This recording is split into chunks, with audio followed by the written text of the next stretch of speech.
Dear students, myself CP Saini, Assistant Professor in Chemistry, Government College, Sujangarh. इससे पहले वाले video में हमने रिएक्शन मैकेनिज्म के बारे में अध्ययन किया है।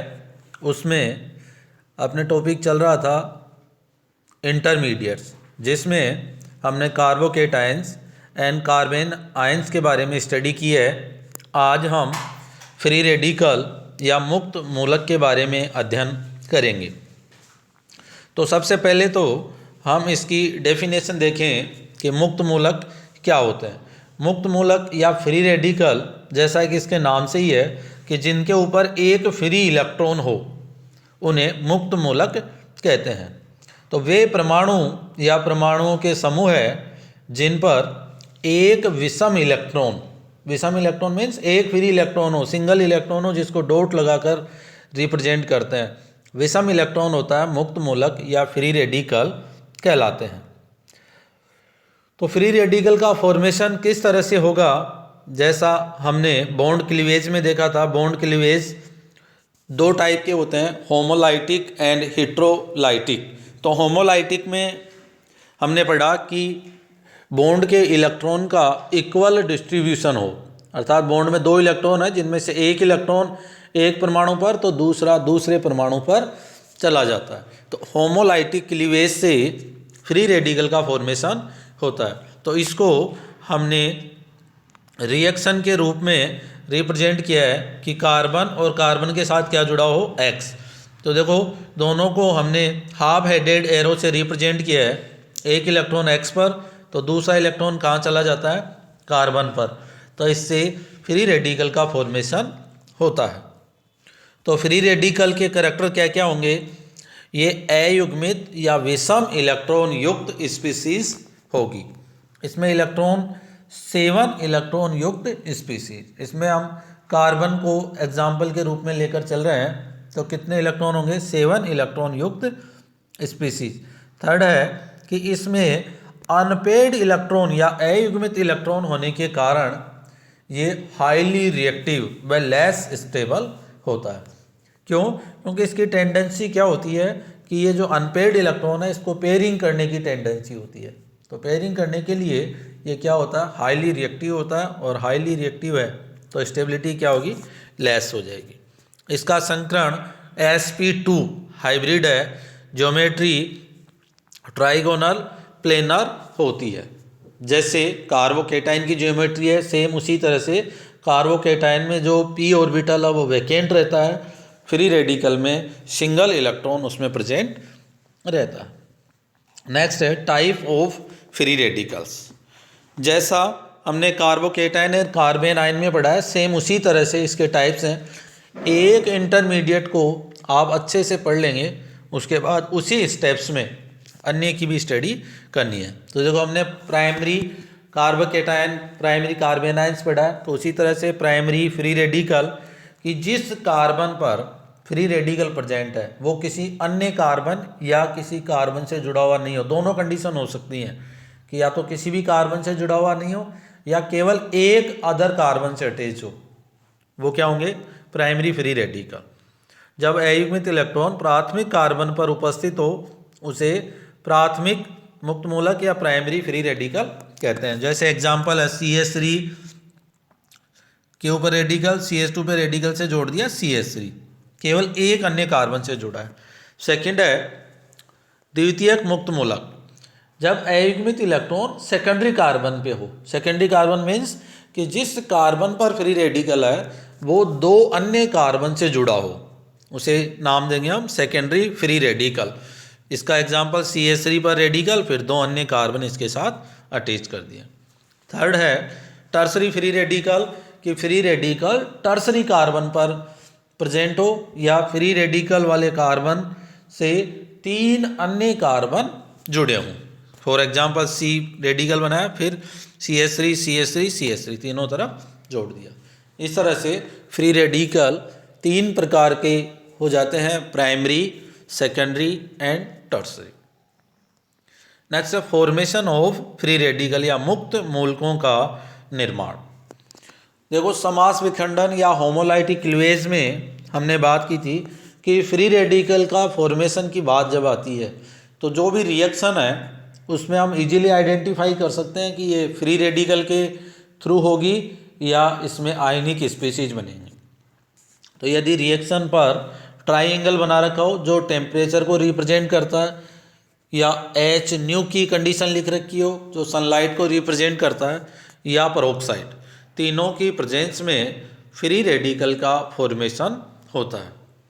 तो देखो फर्स्ट है फोटोलाइटिक क्लीवेज या प्रकाशीय विखंडन, इसमें क्या लिखा होगा एच न्यू। तो ये लिया हमने एसीटोन का रिएक्शन करवाएं सनलाइट की प्रेजेंस में तो CH3 और CH3 CO radical, again CH3 CO radical break हो जाता है CO और CH3 में। इस तरह से क्या बन गया यहाँ पर मेथिल फ्री रेडिकल का फॉर्मेशन हो गया। सेकंड है तापीय अपघटन या थर्मोलाइटिक क्लीवेज या थर्मोलाइसिस, ये लिया हमने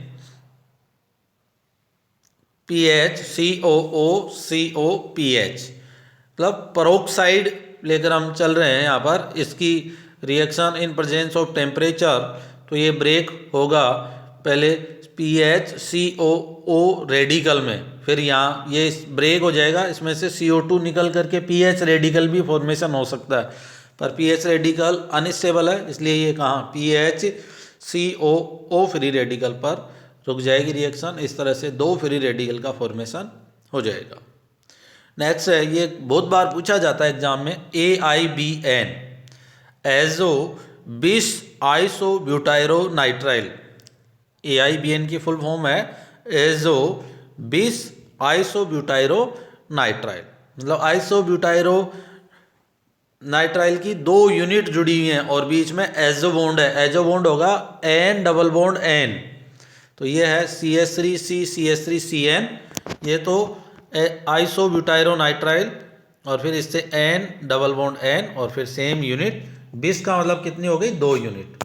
तो टेम्परेचर की प्रेजेंस में इसमें जो एजो ग्रुप है इससे तो नाइट्रोजन निकल जाएगी और ये बन जाएगा CH3C CH3 और CN, फ्री रेडिकल का फॉर्मेशन होगा। इस फॉर्मेशन के इस रिएक्शन के द्वारा नाइट्रोजन का फॉर्मेशन भी होता है। तो बिस आइसोब्यूटायरोनाइट्राइल या AIBN बहुत इंपॉर्टेंट रिएजेंट है, इसको ध्यान रखेंगे। इसकी फुल फॉर्म भी, इसका फॉर्मूला भी बहुत बार एग्जाम्स में पूछा गया। नेक्स्ट मेथड है कार्बोक्सिलिक अम्लों के सोडियम लवणों के विद्युत अपघटन से। कार्बोक्सिलिक एसिड के सोडियम साल्ट लें और उनका इलेक्ट्रोलाइसिस करवाएं तो ये बनेगा पहले आयनिक स्पीशीज RCOO नेगेटिव और Na+, दो आयनों में ब्रेक हो गया, फिर RCOO माइनस जाएगा एनोड पर। इलेक्ट्रोलाइसिस करवा रहे हैं हम तो अपोजिट इलेक्ट्रोड पर इनका मूवमेंट होगा, तो नेगेटिव जाएगा जिस इलेक्ट्रोड पर पॉजिटिव चार्ज हो और पॉजिटिव जाएगा जिस इलेक्ट्रोड पर नेगेटिव चार्ज हो। तो ये कार्बोक्सिलिक आयन के ऊपर नेगेटिव चार्ज है तो ये जाएगा एनोड पर जहाँ पॉजिटिव चार्ज है, तो ये अपना इलेक्ट्रॉन डोनेट करके फॉर्मेशन करेगा RCOO रेडिकल, फिर ये ब्रेक हो जाएगा R रेडिकल और CO2 में। इस तरह से फ्री रेडिकल का फॉर्मेशन होगा। नेक्स्ट है इसकी रिएक्टिविटी एवं स्टेबिलिटी। तो रिएक्टिविटी को हमने पहले भी डिस्कस किया है कि इस पर फ्री इलेक्ट्रॉन होता है, इसलिए इसकी टेंडेंसी फ्री इलेक्ट्रॉन को पेयरिंग करने की होती है, अतः ये है अनस्टेबल और फास्ट रिएक्टिव होता है। मुक्त मूलक की स्टेबिलिटी डीलोकलाइजेशन पे डिपेंड करती है। इंटरमीडिएट्स की स्टेबिलिटी डीलोकलाइजेशन पर डिपेंड करती है, जैसा हमने कार्बोकेटायन और कार्बेन आयन में भी स्टडी की है कि डीलोकलाइजेशन जितना अधिक होता है स्टेबिलिटी उतनी क्या हो जाती है, अधिक हो जाती है। इस तरह से जैसा कार्बोकेटायन की स्टेबिलिटी का हमने अध्ययन किया है, सेम उसी तरह से फ्री रेडिकल की स्टेबिलिटी भी दो फैक्टर पे डिपेंड करती है, हाइपर कॉन्जुगेशन एंड रेजोनेंस। और हाइपर कॉन्जुगेशन डिपेंड करता है number of alpha hydrogen. Number of alpha hydrogen जितने अधिक होंगे स्टेबिलिटी उतनी क्या हो जाएगी, अधिक हो जाएगी।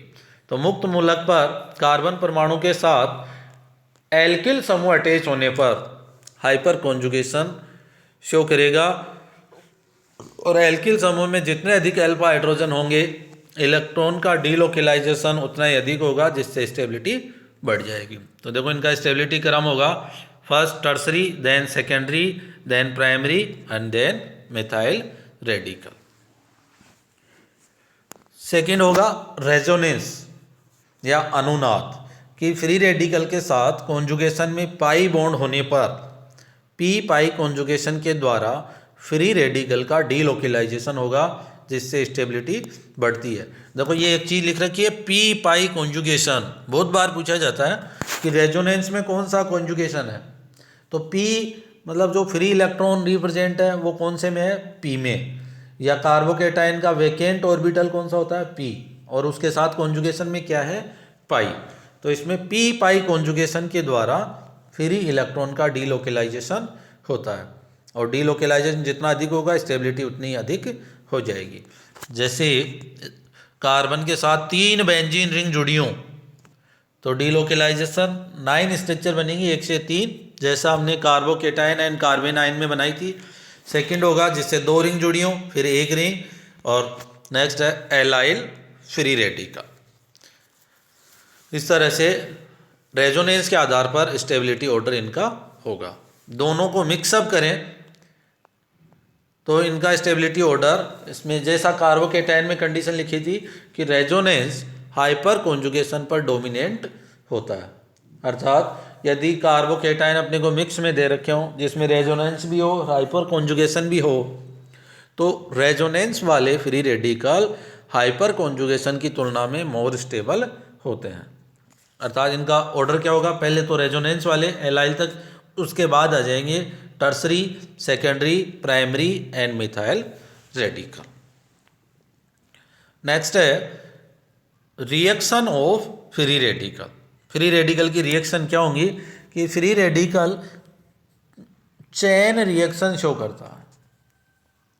फ्री रेडिकल अत्यधिक क्रियाशील स्पीसीज है, अतः इनकी मेनली जो रिएक्शन होती है वो चेन रिएक्शन होती हैं।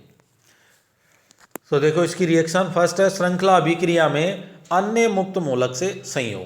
क्या क्या हो सकती हैं चेन रिएक्शन में? 3 स्टेप पढ़ते हैं हम, chain initiating step, chain propagation step and chain terminating step. First step initiating में फ्री रेडिकल जनरेट होते हैं, प्रोपोगेशन में वो रिएक्शन को बार बार रिपीटेशन होता है, और टर्मिनेशन में फ्री रेडिकल आपस में जुड़ करके न्यूट्रल हो जाते हैं, जिससे रिएक्शन स्टॉप हो जाती है। तो फ्री रेडिकल से टर्मिनेटिंग स्टेप टाइप हम लिख रहे हैं यहाँ, CH3 रेडिकल CH3 रेडिकल से ऐड होगा तो ये बन गया एथेन। नेक्स्ट इसी तरह से CH3 रेडिकल Cl से अटैच हो रहा है तो बन गया CH3Cl। इस तरह से अन्य फ्री रेडिकल के साथ ये जुड़कर नए कंपाउंड्स का फॉर्मेशन करता है। सेकेंड रिएक्शन है डिस्प्रोपोर्शियोनेशन। डिस्प्रोपोर्शियोनेशन का मतलब जिसमें रिडक्शन और ऑक्सीडेशन दोनों प्रोसेस साथ हों, अर्थात 2 टाइप की स्टेप एक साथ हों। जैसे एथाइल रेडिकल है CH3CH2, देखो इसमें एक हाइड्रोजन यहाँ से निकल रहा है CH3 से, तो ये तो बन गया CH2 डबल बॉन्ड CH2। तो ये तो क्या हो गया एज ए ऑक्सीडेशन हाइड्रोजन का निकलना, और इसमें हाइड्रोजन अटैच हो गया CH3CH3। तो जब एक ही अणु हो उसी में एक का ऑक्सीडेशन हो और उसी दूसरे का रिडक्शन हो, उस रिएक्शन को नाम देते हैं हम डिस्प्रोपोर्शियोनेशन या असमानुपात अभिक्रिया। इस टाइप की एक रिएक्शन भी आगे जाकर हम पढ़ेंगे जो इम्पोर्टेंट रिएक्शन है, जिसे बोलते हैं केनीजारो रिएक्शन। उसमें भी क्या होता है डिस्प्रोपोर्शियोनेशन। नेक्स्ट है ओलिफिन से क्रिया, reaction with olefins. Free radical की रिएक्शन ओलिफिन का मतलब एल्कीन से करवाएं तो ये बन रहा है CH3CH2CH2 रेडिकल, फिर वापस ओलिफिन लें, इस तरह से ये रिएक्शन बढ़ती जाएगी, लास्ट में टर्मिनेटिंग स्टेप से रिएक्शन रुक जाएगी। नेक्स्ट रिएक्शन है आयोडीन या धातु से क्रिया।